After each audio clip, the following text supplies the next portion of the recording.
It's the Morning Star Drive 117.8. You soaring up with sky, now's the time, don't delay. I'm sitting in my ride and it's time to fly. So let's realign, just listen and fill your mind. Hey guys, how is it going? And welcome to the Morning Star Drive on 117.8. It is Friday, October 4th, and so happy for you joining us. We are ready to start another day together with the Lord. So subscribe to us on YouTube, follow us on SoundCloud, and make sure to support us on Patreon.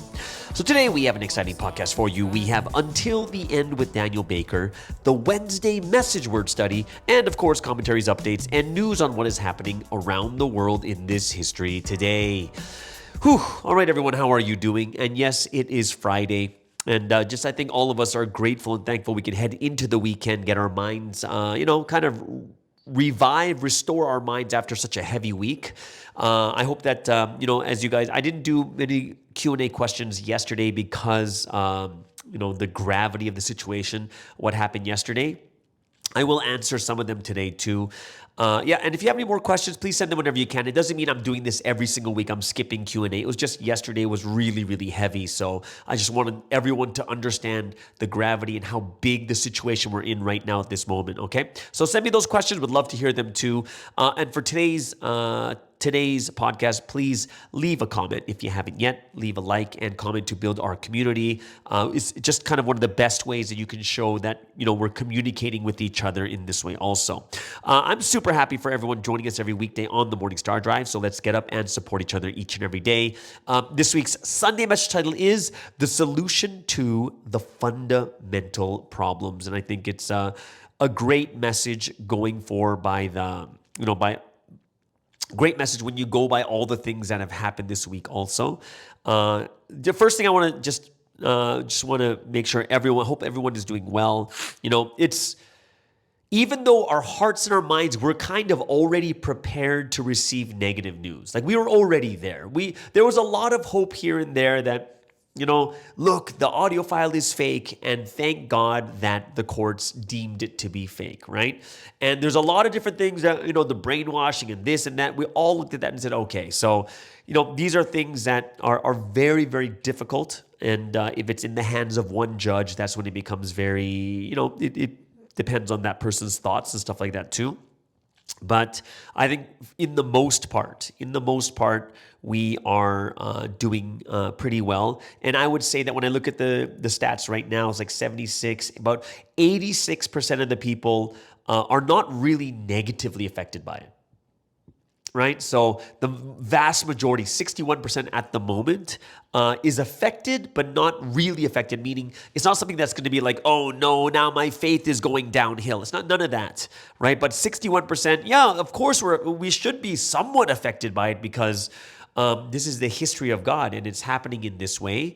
But we also have to realize, I think a lot of us do realize it should almost strengthen our faith knowing that this is the history of God, that all throughout history, all the great figures of this history have been persecuted and they have been come against too. So that is something that I think that we'll realize and it'll help us to become even more stronger in our faith also. So yeah, it's been, it's only like 2 days now. The hammer dropped on Wednesday and it's Friday right now, and I hope that everyone is slowly coming out of the shock and coming into reality of, all right, this is what happened, what should we do next kind of thing, right? And it's a difficult thing because it is so shocking. It's unbelievable just knowing with all the evidence that was put out there. Like some people are asking about what actually happened during the trial. And we can essentially say that we did the best that we could in this one, and everything was in the hands of the appellate judge. And for those of you guys who don't know, I talked about it yesterday a bit, so I do want to reiterate, the judge did throw out the audio, right? So the audio was not counted because there's just too much evidence against it, right? So there's one thing that they actually are on our side for. So there's number one. Number two is the hardest part, And this is the thing that the judge, this is kind of like a judgment call from the judge's side is, the inability to resist. And we're like, oh, what does that mean, inability to resist? And from the judge's perspective, it's more so about if everyone believes that Sunseem is this mission, like he is the one, then there is, the judge is believing there is an inability to resist. Okay, there's an inability to resist. And of course, we came up with all the arguments like even the person accusing Sunseem, right? Even the people that were accusing Sunseem in this trial, they were off having their own relationships anyways. So if they have the inability to resist what Sunseem wants, then don't you think that we would all, like, how many of us would feel like we're gonna die if you miss one pre-dawn? How many of us would be like, oh no? Even we look at offering and pre-dawn. Offering and pre-dawn are things that are like mandatory for, like even for any religion, right? But we have such a low turnout for tithing, and we don't have 100% coming out to pre-dawn. We don't have 100% obeying and following, like when it comes to like not, having opposite sex or same-sex relations. Like these are all things that if it was inability to resist, like don't you think we would be following even those things to a T? But the vast majority of the things that we understand is, this is going very subjectively by the judge, thinking that it did play such a huge and gigantic role. So that is something that we do have to understand is coming from that. So the judge was basically saying that, yes, as funny as this sound, the only real physical evidence, right? The only real physical evidence that is available is not true, which is kind of weird, right?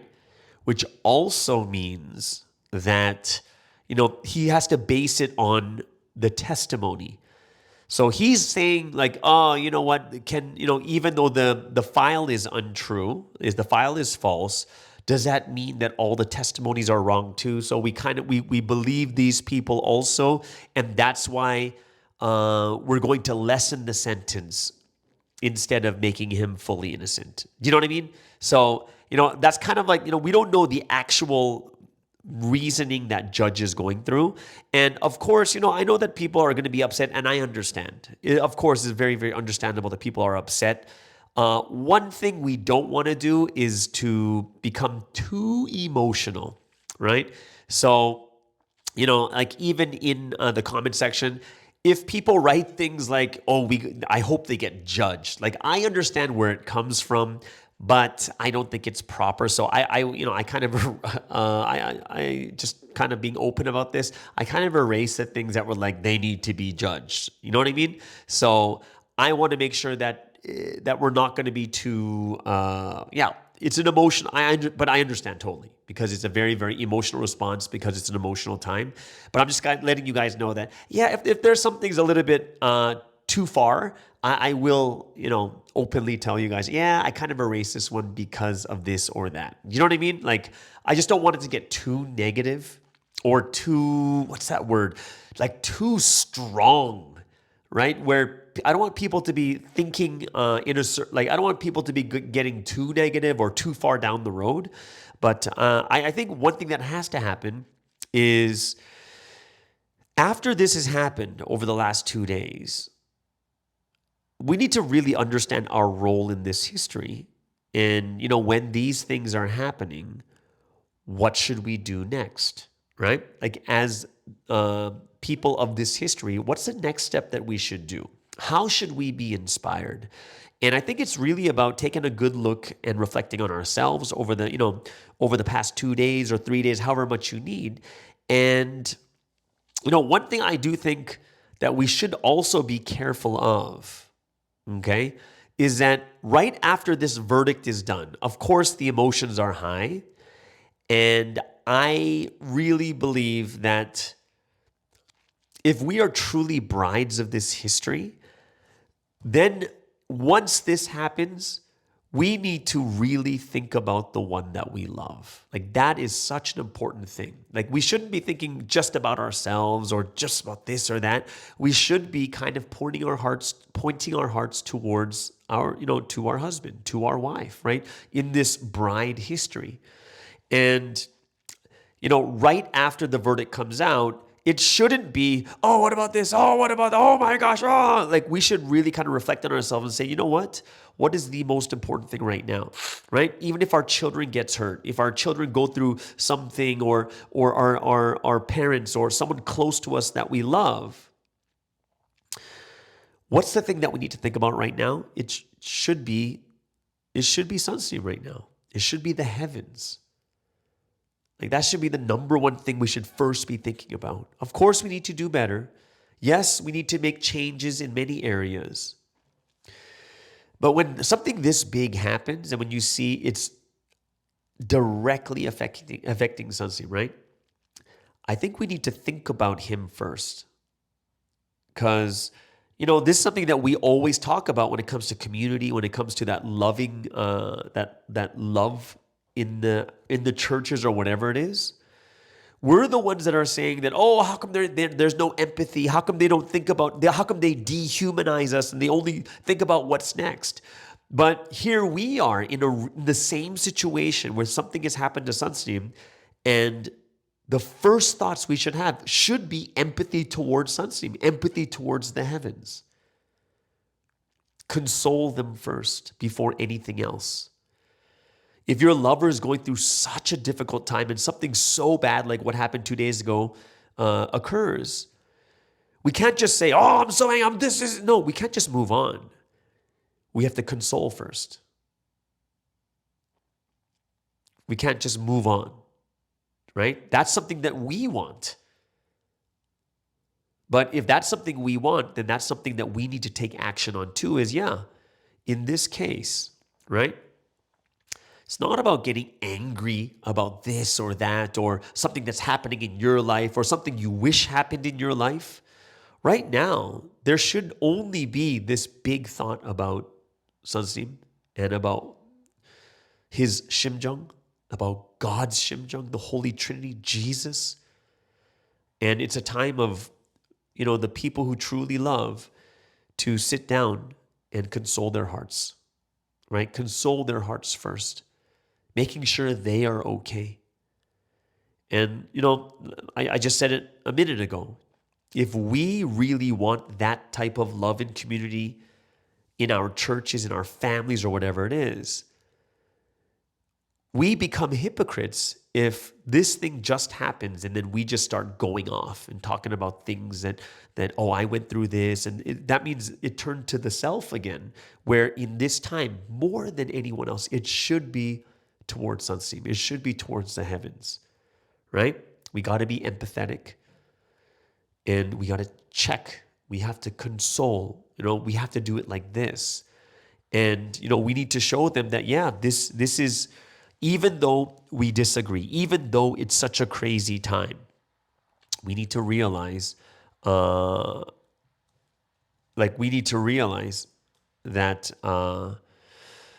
we got to be just the same as much as,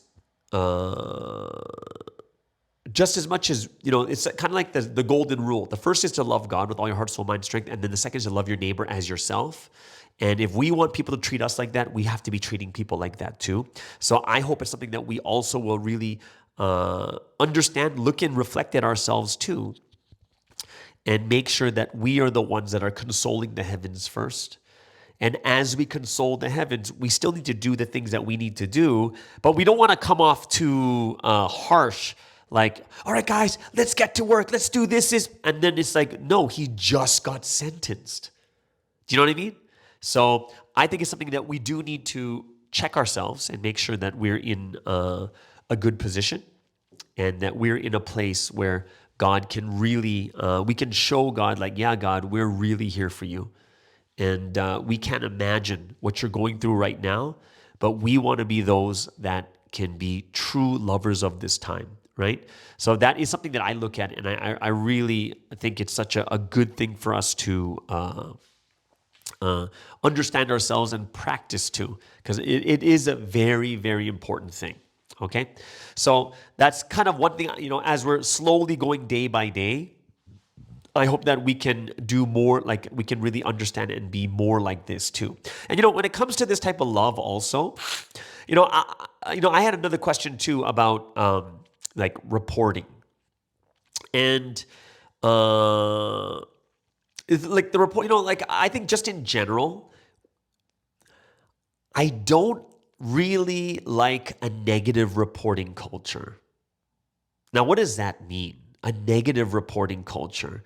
And when I look at Providence, it could turn like there's a fine line. Reporting is not a bad thing. Reporting only becomes bad is when it's very toxic, right? So let me give you an example of super toxic, right? Like super toxic, like I'm not talking Providence like this. I'm just saying what it could actually turn out into. For instance, in the time of the Nazis, right? They would, you'd have neighbors turning on each other. And then those neighbors would be taken into internment camps. And then because they didn't like that person down the hall, they would tell on them or lie about the person down the hall. They would lose their house and you can move into their house. Like it's really toxic when you look at how, what it was like in Nazism, right? Which means that reporting can be done in a very, very negative way, right? If it's too toxic. And I think when it comes to Providence, we have to ride that fine line. Because remember I talked to you before about the difference, that fine line between confidentiality and transparency. Both of them exist and both of them should be there, right? There should be. Like there's some things you shouldn't be telling everyone. It's confidentiality. You don't want anyone to know. It's between you and the leader, whatever it is.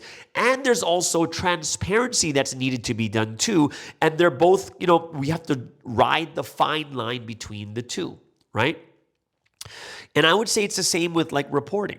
Reporting is not a bad thing. It's just sometimes I think it's done in a way,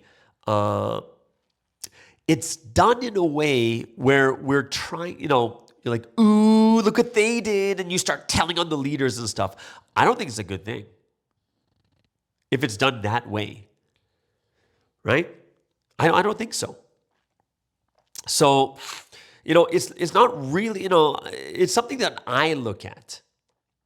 And when I say, is reporting a good thing? And I would say, of course it's a good thing, right? So, we know what's going on. We know this and that. However, if it crosses a line, then it starts to take away from freedom, right? So, we have to understand it's, there's a lot of sensitive things out there, and we need to get away from the spying and the toxic reporting. What does that mean? What does that mean? It can turn into a very toxic culture if it turns into like people trying to tell on others and spying on them and like, oh my gosh, what's happening here? Like, I don't want people to misunderstand me saying don't report. I'm not saying don't report. That's not what I'm saying at all. What I'm saying is it shouldn't get toxic. And it shouldn't be so strict that even normal things that are done, normal things that happen cannot be done, right? So how should it be done? And I would say that the first thing is we cannot make people who sin have an absolutely terrible and wicked image. Do you know what I mean? Like we can't, like say for instance, what is the worst sin? It's committing the fall, right? It is the worst sin. But guess what? The worst sin is not against you. You're not the police for that. You're not the one who's being hurt. It's against God. You're not even the one that can forgive. It's not even you that has that power because it's not against you. If the mindset becomes too strong and we start putting on these really terrible, wicked images on sin and people who sin, then we become super desensitized. We don't have any reasoning. We begin to spy and report and tell on each other on every single thing that we see that it's funny. And misunderstandings happen between members. It can also create a very toxic atmosphere. Neighbors or people in the church beginning to tell on each other. And, what happens is it becomes toxic. They don't just start telling on each other on major things, but also on minor things too. And it creates a place of mistrust where people are not trusting of each other because people are just telling on each other for every little thing. And what I would say is this: reporting is fine. Just do your due diligence. Now, what does that mean? It means communicate. I like how Jesus said it the best way. Jesus said in Matthew chapter 18, verse 15 through 17, if your brother or sister sins, go and point out their fault just between the two of you. If they listen to you, you have won them over. But if they will not listen, take one or two others along, so that every matter may be established by the testimony of 2 or 3 witnesses. If they still refuse to listen, tell it to the church. And if they still refuse to listen, even to the church, treat them as you would a pagan or a tax collector, right? And, you might think, oh, that last part is too harsh. But no, it's very, very, it starts very small. If you see something going on, and you're like, oh my gosh, what's going on? The first thing you shouldn't do is pick up your phone like, oh my gosh, did you see this? Did you see that? Why? Because it becomes gossip. Why is it gossip? Because you don't even know the context of what is going on. Do you really know the context of what is happening in front of your face? Or are you just telling people, oh my gosh, I saw this person with that person? If anything, we should be mature and loving with others. Sometimes it's a misunderstanding, right? You just saw something that was coincidental. But if the first thing you do is, oh, I got to tell the leader. Every time you see something kind of funny, don't you think that's immature and unreasonable? Like, we got to deal with these situations like an adult. I'm not saying ignore it. I'm saying deal with it. If you really feel there's something wrong, go talk to the person one-on-one. It's like, hey, I saw this happen. I'm not sure. I don't want to misunderstand you because I saw you with this person here, yada, yada, yada, right? Example, right? Like say, for instance, you see opposite sex, 2 people together, right? Are you automatically telling the leader? Or is it better to talk to them? Or talk to the person you know? What if 2 people are coming back from a church event? Someone's driving another person home in the same area, right? Or they're dropping someone off, but they just like, oh, let's just grab a quick bite, grab a thing, something to go, and then then we'll head home because I'm hungry, right? What if 2 people come back from a leaders meeting? What if 2 people coincidentally just bump into each other at a restaurant or a shop? Like, there are hundreds of reasons besides they have a sexual problem. There's hundreds of reasons. But you have deduced it to one reason only just by glancing. If there's no due diligence, there's no maturity, there's no reasoning. What if it's a class project? What if it's a partner project at school? There's so many reasons. You know what I'm saying? I'm not saying ignore. Be an adult. Be mature. Don't create such a toxic environment, right? And like Jesus said, hey, go talk to them one-on-one, right? Tell them about the situation. You saw this, and this, and deal with it. Find out if it's a misunderstanding. Find out if it's something that, whatever it is, and deal with it there. And if it keeps happening over and over again, then bring 2 or 3 people with you. Right? 1 or 2 more people, and bring them together and talk to them.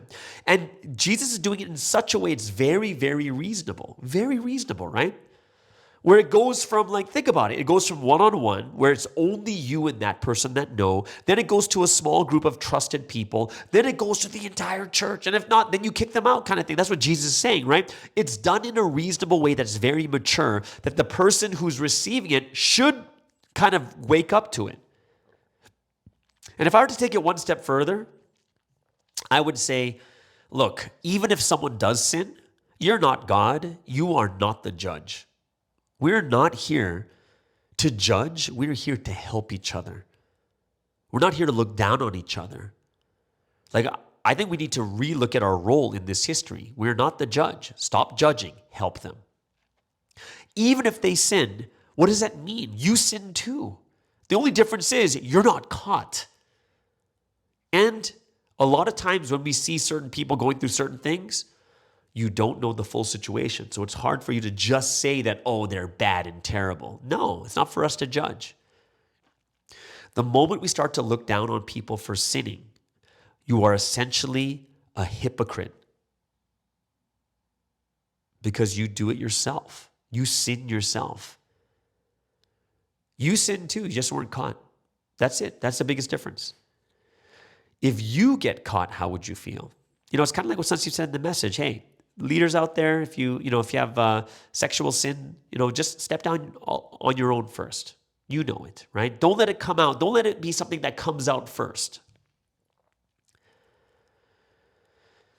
So this is between them and God.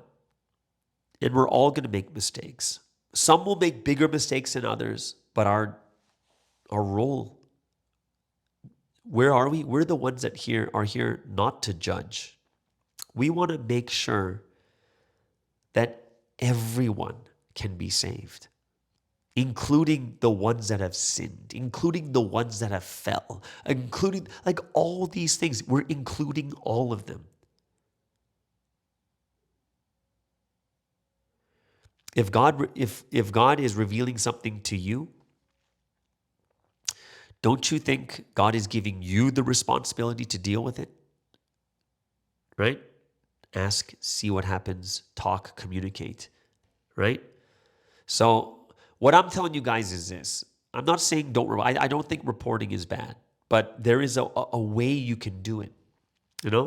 Like Jesus said, talk one-on-one first. Clear up any misunderstandings, clear up any of those things. And then after you clear that up and still you find out there's a sin, we're not there to judge. We're not there to say, ooh, I'm telling on you. It's for us to take the next step. What's the next step? Next step is to do what? Is if they still don't listen, bring maybe one or two leaders and get them involved together. And if that doesn't work, then you bring the whole church, right? So it is something that we... And even with all this, everything must be done in love. It must be done in love, right? So, you guys got to kind of look at, even kind of reflect on ourselves. When you see someone who sins, like, are you the one like, how can they do that? How can they do that in this? Are you like that? Or are you like, oh my gosh, I wonder what they were going through. I wonder how difficult their life really was. I wonder what happened. How can I help them? I got to pray for them. Like, that should be our attitude towards our brothers and sisters, or it becomes super toxic, right? So like I said, guys, I hope you guys understand what I'm saying. I'm not telling everyone to go out there and ignore and just give everyone the benefit of the doubt and don't even talk. I'm not talking about that at all. I'm saying we need to reach a new level of maturity, and that maturity reaches a level where we're going to be like, okay, so this is what's going on. Okay, I got it, kind of thing, right? And what can we do to help this person? I think that's a far better way and a more loving and honest way to deal with our brothers and sisters. Let's not get ourselves into a position where it becomes very, very toxic, right? We don't want that at all, right? So I hope it's something that we can all really think about and work on together too, okay? So that's kind of like that's from one of the Q&A questions. It's not like the exact question, but I think it's something where we need to start understanding much better how to love each other more and how to build each other up, help each other in the darkest times more than dragging them down. Okay? So yeah, that's kind of the first segment that I wanted to go over. Hope it's something that you guys have enjoyed. If you have any questions or anything else, please let me know. Let's move into, before we get into the Wednesday message word study, let's get into the first music break of the day.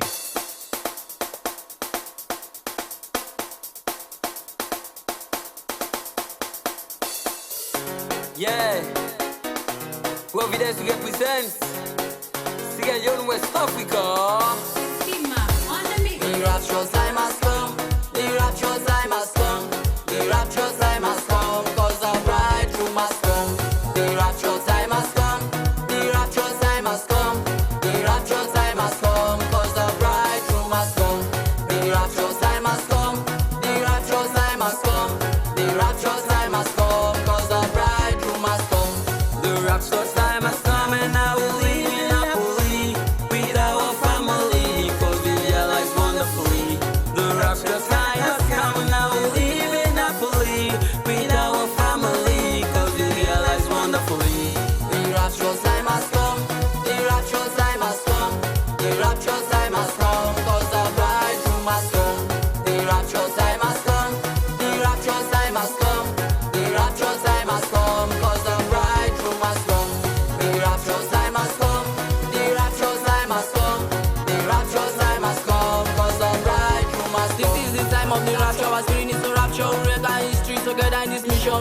man of mission that receive the vision, that receive the wisdom and get all the passion.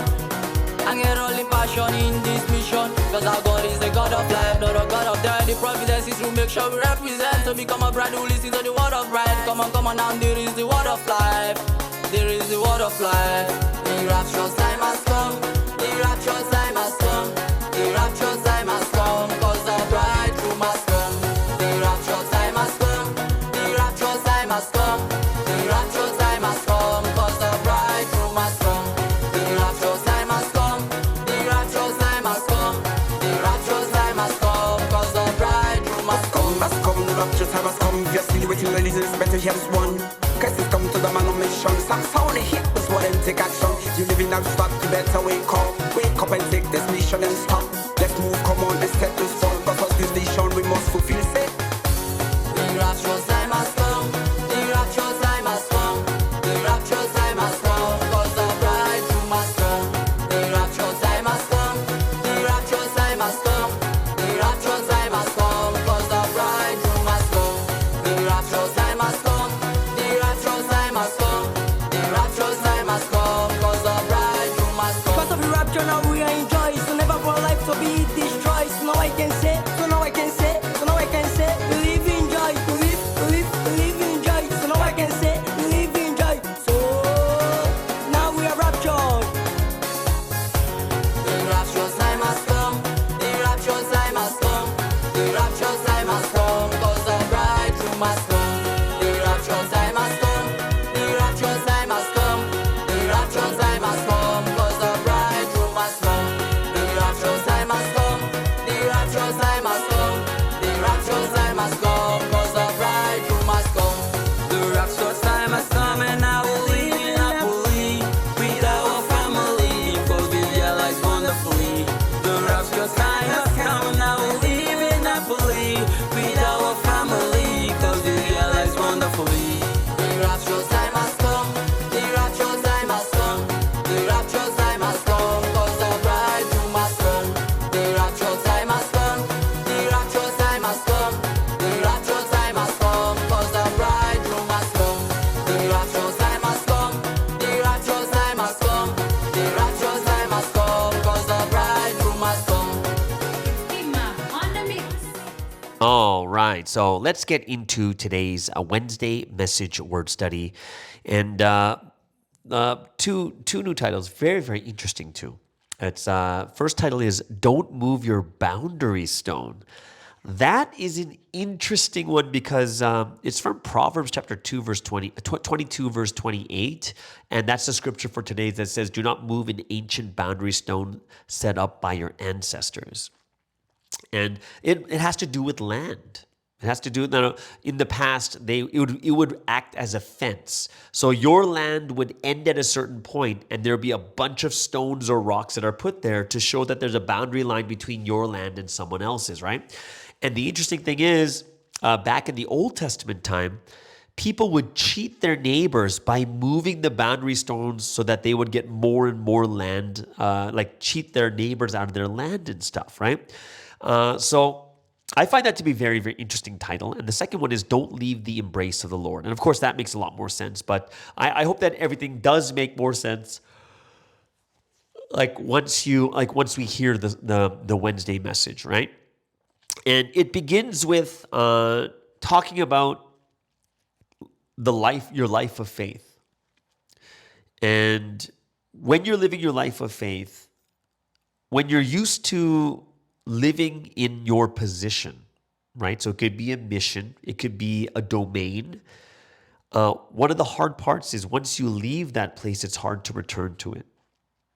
It is because we already know what it's like. It's not anything hopeful or new. And when you go to a new place, the kind of the big thing is because it's new, you have this hope inside, like, wow, this is going to be great. I hope it's like this or that. And even if it's hard, you're still hopeful because it's new to you, right? So here's the hard part. When it comes to living in the domain of death and the domain of life, if you were living in the domain of life, that was the boundary stone that you have set where you're living in the domain of life. But you say, you know what? Forget this. I'm going somewhere else, and you move to the boundary of, to the domain of death. Why is that hopeful? Well, think about this. Everything Sanseem just said here is so true. Because if you used to live there anyways, you know what life is like there. So when people leave Providence, what are the things that they don't like? Oh, thank God I don't need to wake up for pre-dawn. Thank God I don't have to go to church 7, 8 times a week. Thank God I don't have to go to those meetings or this or get rejected by people when I'm evangelizing. Like, these are things that they are thinking about. And they're like, oh, I know what life is like there. I'm not going back to that.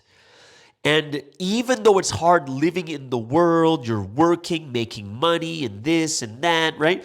All these things that you're doing, the hard part is this, is because it's new to you, you're going to do what?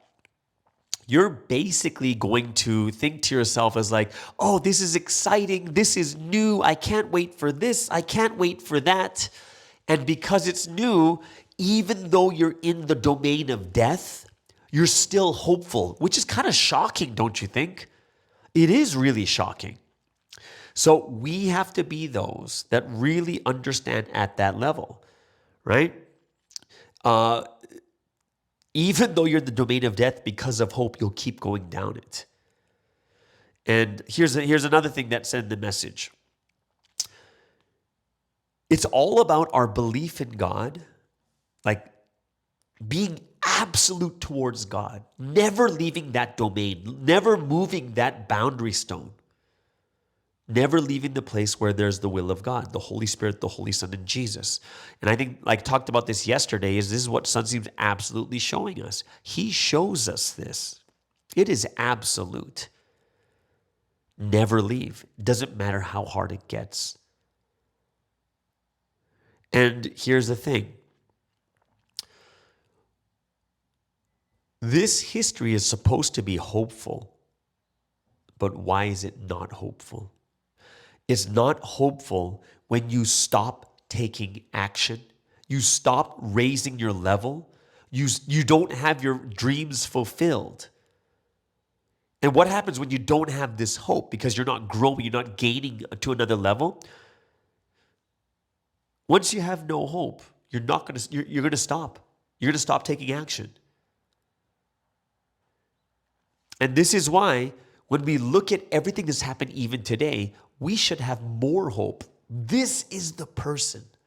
This is the person whom God is using, who is so absolute towards God, he will never stop, even if it means going back into that prison, even if it means to be persecuted or slandered. He's got no problem with it.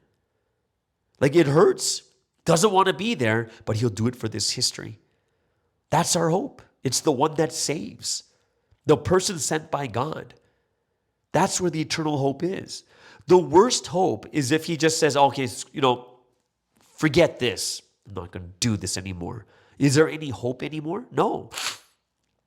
The moment he does that is the moment the hope ends. We're going to be like, whoa, so he's gone. What do we have left? We have actually such a great hope because the greatest thing happened to us, escaping eternal death and walking eternal life. That is hope. That is joy. But it can only happen if you live with all your heart, will, and life. Right? Got to live with everything you have. Right? Realize the value even more. And at the very end of this short life here on earth is the eternal heaven. That's the end point. And that's why a lot of times when you put too much of an emphasis on this life here on the earth, we end up giving up things we shouldn't. We end up making mistakes that we shouldn't make mistakes about. We end up putting things above God. We end up doing things that really mess us up. I'm looking at, there's a lot of things that I look at. There's a lot of things that I see. And it's something that when I understand really well what is happening in my life too, A lot of times, sometimes as you go through life, we just begin to forget these things, right? But we forget we're in this grand will, this grand purpose, the grand plans of the Almighty God. And all things are moving towards His plans. That's why every single time period a Savior is sent. Every single time period that person sent leads the chosen people into God's domain. So we have to live that right path. It's the person the eternal God sent. That is the right path. Following Him is the right path. As it says in John 14:6, I am the way, the truth, and the life. No one comes to the Father except through me. There's no other hope besides the one God sends. Once you leave Him, can you imagine how hard it is to return? After living a life like that and you give up everything and you start having the fun in the world, right? That leads to death. What's left? And in the message is like, yeah, you've seen those people who've come and gone. You've seen them, right? They went to the path of death. Yeah, you've seen the problems. And now, like, they deny that they're going through suffering. They lived without knowing the value. And they failed to live being united with the Lord and living faithfully for all their lives. I think that's one of the greatest victories that Sansim has is like the victory is ongoing. He's showing you that it doesn't matter what happens. He's going to stick to the end. And is that easy? No, because how many people have we ran with in this history that are no longer here? Right? They're no longer here anymore. So we have to remember, don't forget the value. Don't forget the hope of living within the Lord every day. We have to walk that path of life, even during tribulations, even during suffering, even during hardships, even all these things. If we live our life holding on to the words, then we become people that belong to the domain of life, the domain of light. You know, there's this one question that came up is, what is the eternal sign that is fulfilled every day, right now? What's the eternal sign that is fulfilled every day? That eternal sign that's fulfilled every single day is you every day fulfilling love with the eternal God and the one who saved us. That's the eternal sign that's being fulfilled every day. It's the purpose of creation being fulfilled every day, us loving God, fulfilling the 1,000-year history. Think about it. If the purpose of creation is the greatest thing, every single sign, every single thing that has happened, God did all these signs to fulfill the greatest thing, which is the purpose of creation. So I hope that we can be those that can continually fulfill it every single day. You know, one thing that the message talked about, I think that's so true even in our lives also, like at a miniaturized level, is, there's the people that left, so many of them were testifying. Jesus returned and taking action through the man of mission. And then they completely deny everything. Oh, no, it doesn't work out anymore.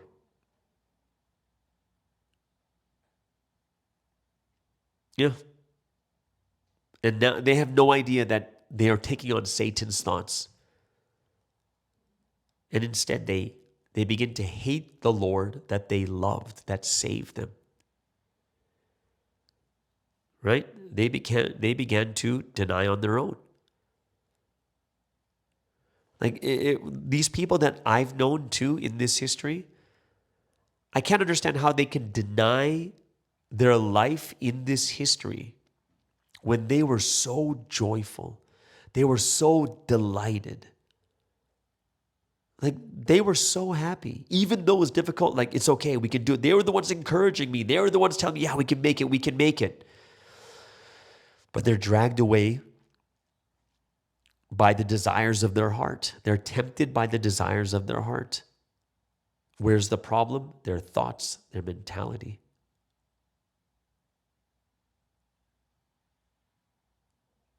Right? Once you start denying that type of life, what are you doing? You kind of make out God to be a liar, right? We can't be those that deny God, deny all the things God has done for us. There's that one point where Sunseem said, when Sunseem told God that, Sunseem said, I did wrong, right? And then God says, are you saying that you did the work by yourself? What are the things that I, Jehovah, have done until now? Are you saying those things were not work that I, Jehovah, did through you until now? And he's like, yeah, even himself, sometimes he starts to think centering on himself, that he did it. But when you start to think centering on God, then you realize, it was God who did this. It was God who did this. So Sansi's like, you know what? You guys, we got to center on God in our hearts and thoughts.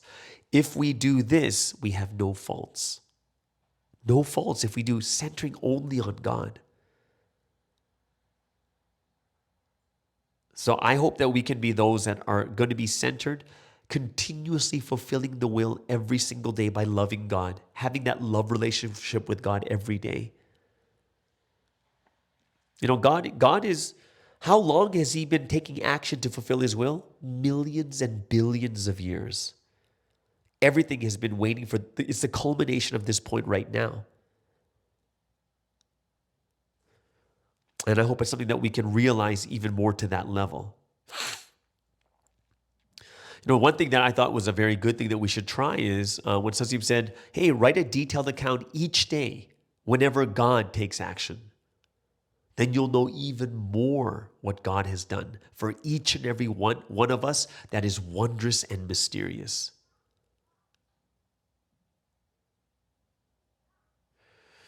This one part here was really deep. It was like, Sanjeev said, in the beginning, God the Lord Jesus, let me take action on the path of life. That's like a thread. So it's a very difficult path. And then he said, many people of the old time period walked the wide path, easily gained things and took action. And when I looked at those people, I was envious. I wondered, when can I walk that path? Instead, Sanjeev said, my path became bigger and bigger and became today's 1,000-year history path. It is a wondrous and mysterious path of love that people must travel on for 1,000 years while fulfilling the purpose of creation for all things in heaven and earth. Even if it's treacherous, even if it's difficult, walk the path of the new history. You know, something interesting that was said is, because the path is treacherous and difficult, it's only those that are searching for the better path will walk down it. Right? He made it so that only those who truly want that path will find it. And I think that's really important. So I think we have to be those that look at, you know, all the things that God has done, realize even more deeply about it, right? We got to realize even more deeply. Like, you know, one of the things I found that was really cool was that when he talked about Wonmyeongdong, he said that God's 1,000-year ideal history, right, starts in a remote mountain village at first, right? And then what happened is God makes an appropriate legend spread in the area because it must be made known to people, right? And then one of the big ones, you know, he talked about the Gilseongji, but that's not the one that was interesting for me. It was Inde Mountain, which means great person, right?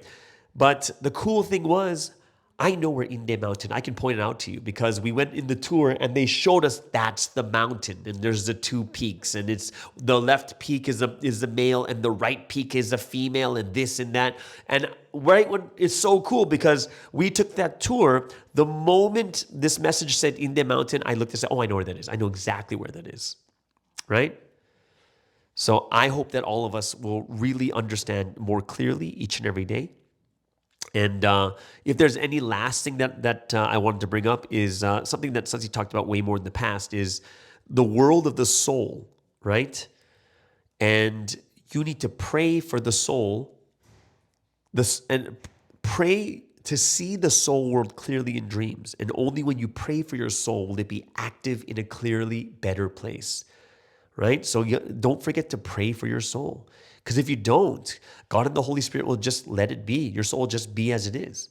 Only when you pray for your soul will you not go to a dark place, right? And your body also must take action cleanly. So those are two things. Pray for your soul and take action cleanly. Those are the two things we need to do. Pray for your soul, pray for your body, pray for your faith and spirit, and take action.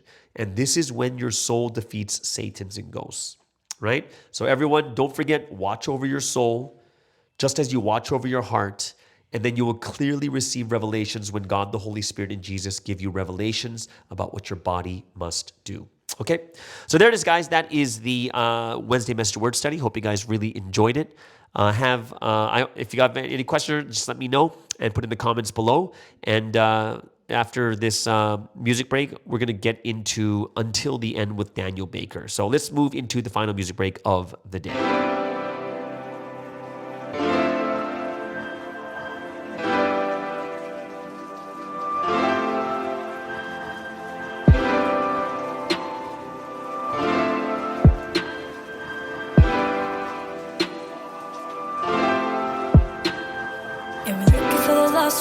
I was a lost one. I found the right one. I found the right one. Yeah, we're looking for the lost ones. I was a lost one. I found the right one. I found the right one. We stay looking for someone to hold when the right one's standing at your door. Open up your heart and say, I believe in what you say, and I promise you will gain much more. Yeah, we're looking for the lost ones. I was a lost one. I found the right one. I found the right one. Yeah, we're looking for the lost ones. I was a lost one. I found the right one. I found the right one. 10 years of struggle, 10 years of pain, but I'll finally get to see you no more. Just calling your name, and the ones who wonder who, just open up your eyes. He's waiting for you too. He's not a man in disguise. And the hardest cross to bear, but your heart's not what I wear. To think this effort and this love could overcome the dirty stairs. And it's all because of you. Yeah, it's all because of you. Said it's all because of you. Yeah, I need you. Looking for someone to hold when the right one's standing at your door. Open up your heart and say, I believe in what you say, and I promise you will gain much more. Yeah, we're looking for the lost ones. I was a lost one. I found the right one. I found the right one. Yeah, we're looking for the lost ones. I was a lost one. I found the right one. I found the right one.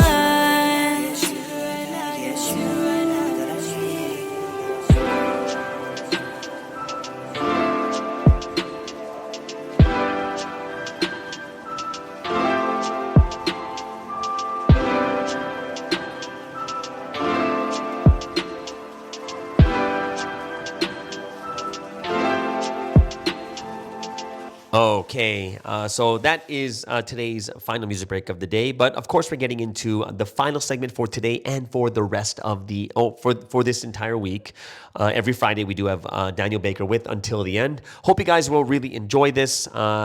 Keep encouraging him, pray for him. He's doing such a great job. So without further ado, all the way over from South Korea, this is Daniel Baker with Until the End.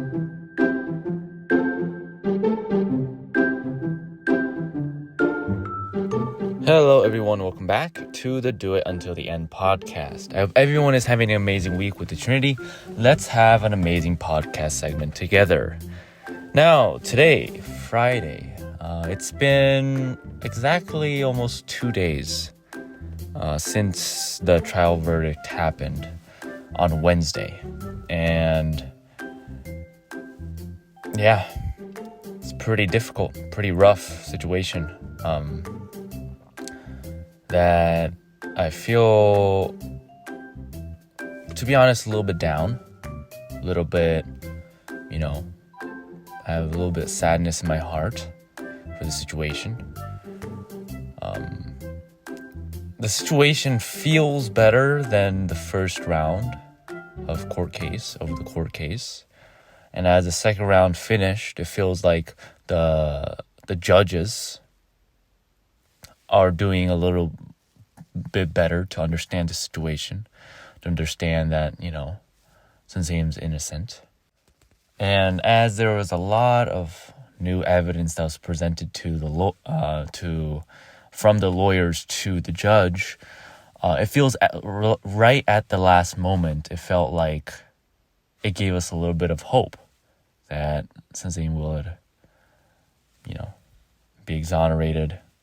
We would see him again very soon.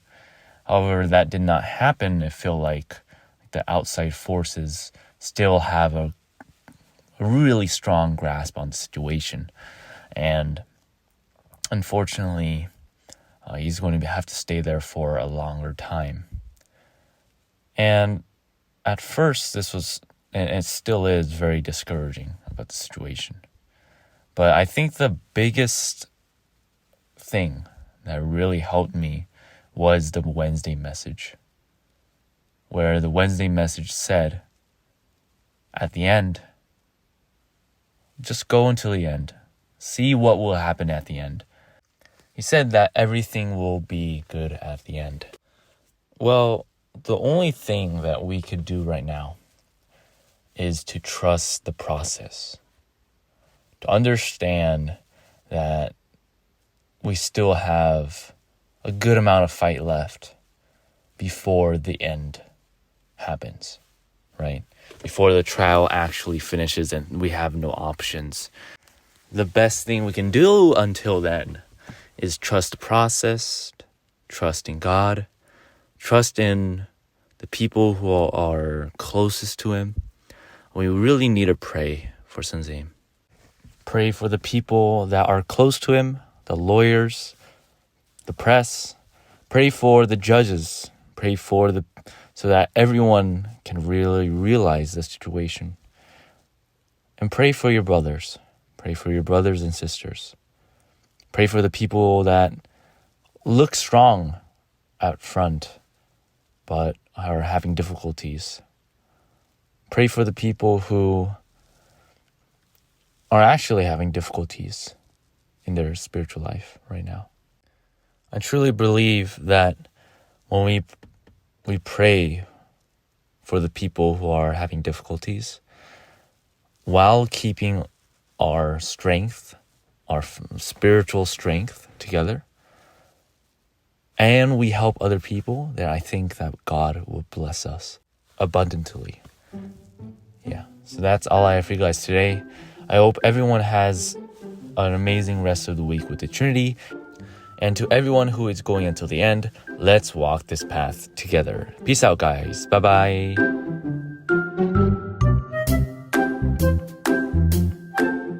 And thank you so much, Daniel, for another wonderful episode of Until the End. I hope that you guys received a lot from this and gained a lot of shimjung from this episode too. If you have any questions or anything else, please let me know, and we'll get back to you as soon as possible, probably in the next episode also. All right?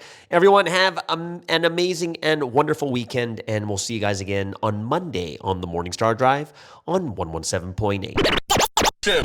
It's the Morning Star Drive 117.8. You soaring up with sky, now's the time, don't delay. I'm sitting in my ride and it's time to fly. So let's realign, just listen and fill your mind. I'm burning with desire and the passion. Nobody can stop me when